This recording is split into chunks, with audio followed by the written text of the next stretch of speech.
Hi everyone, Craig here from Higher English.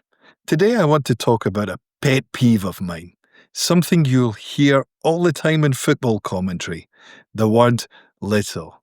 Commentators love to say things like, he's finding these little pockets of space in midfield. That was a lovely little 1-2 between the forwards. They just need to find a little more composure in the final third. But why little? Is the space really small? Was the pass tiny? Or is it just unnecessary?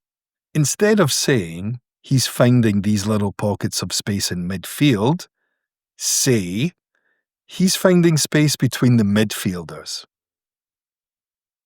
Instead of that was a lovely little 1-2 between the forwards, say that was a quick 1-2 between the forwards.